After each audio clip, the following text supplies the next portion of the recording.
আসসালামু আলাইকুম সাকিবিয়ান।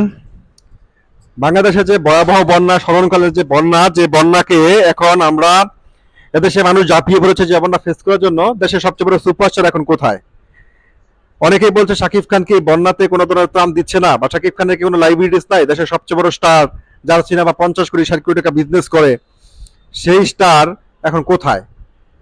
গতকালকে কিন্তু চিত্রনায়ক ইমন সেই বিষয়টা বলেছে যে শাকিব খান ইতিমধ্যে দাঁড়িয়েছে এবং শাকিব খান কিন্তু ত্রাণ পাঠিয়েছে। আর একটা বিষয় আপনারা জানেন, যদি কাউকে সাহায্য করতে হয় সেটা গোপনে করা উত্তম, প্রকাশ্যে নয়।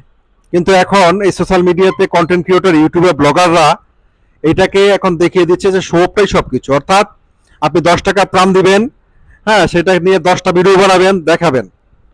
তো শাকিব খান সেটা না করে সে গোপনে ত্রাণ দিয়ে যাচ্ছে বা গোপনে সে সহযোগিতা করে যাচ্ছে। এই কারণে হয়তো বা মিডিয়া থেকে শাকিব খান যেহেতু দেখাচ্ছে না, শো করছে না, মিডিয়ার একটা কন্টেন্ট পাচ্ছে না, মিডিয়া কোনো কিছু বলার মতো পাচ্ছে না, এই কারণে মিডিয়ার ট্রায়ালে চলে গেছে যে শাকিব খান কোথায়, শাকিব খান কেন কিছু করছে না। এখন যখন এই অবস্থা, গতকালকে কিন্তু চিত্রনায়ক ইমন সেটাই বলে দিয়েছেন যে শাকিব খান অলরেডি অনেক কিছু করে ফেলেছেন এবং তার রিমার্ক হার্লিন থেকেও নতুন নতুন উদ্যোগ নেওয়া হয়েছে। বনাদদের পাশে তারা ছিল, আছে এবং থাকবে।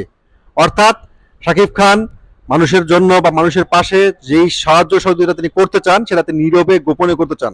তিনি এই পৃথিবীতে মানুষকে দেখিয়ে শোক করে কিছু না করে, তিনি সৃষ্টিকর্তাকে, আল্লাহ তালাকে খুশি করার জন্য তিনি গোপনে দান করতে চান। এটা একটা মহৎ উদ্যোগ। এবং সুপারস্টার শাকিব খানকে যারা কাল্পিত বানানোর চেষ্টা করেছে, যারা শাকিব খানকে নেগেটিভলি প্রেজেন্ট করার চেষ্টা করেছে, দেশের দুর্যোগে শাকিব খান নাই, শাকিব খান নাকি প্রমোদ ভ্রমণ করে বেড়াচ্ছে, শাকিব খান নাকি এদেশে কোনো রেসপন্সিবিলিটি শাকিব খানের নাই, অর্থাৎ দেশের মেগাস্টারের দেশের এই ক্লান্তি লগ্নে কেন শাকিব খান শো অফ করলো না, এটাই সত্য শাকিব খানের। এই কারণে মিডিয়ার ট্রায়ালে পড়ে গেছে। কিন্তু আপনারা শেয়ার করে জানিয়ে দিবেন যে মেগাস্টার সুপারস্টার শাকিব খান ছিল, আছে, থাকবে এবং তিনি অলরেডি 10,000 লোকের খাবার ত্রাণ তিনি পাঠিয়েছেন। এবং তার রিমার্ক হার্লিন থেকে যে উদ্যোগ নেওয়া হচ্ছে, যতদিন পর্যন্ত না বন্যা শেষ হচ্ছে, বন্যাকালীন সময় পিরিয়ডটা কাটছে, ততদিন পর্যন্ত মেগাস্টার বন্যার্থদের পাশে থাকবেন এবং তিনি তো সব রকম ঔষধ, উদ্ধার কাজ, ত্রাণ এবং তাদেরকে তাদের বাড়িঘর যেটা ডুবে গেছে সেই বাড়িঘরগুলো করে দিতে যে ফান্ডের ব্যাপার, তিনি তার দিক থেকে সর্বোচ্চ চেষ্টা করবেন। ভালো থাকবেন সবাই।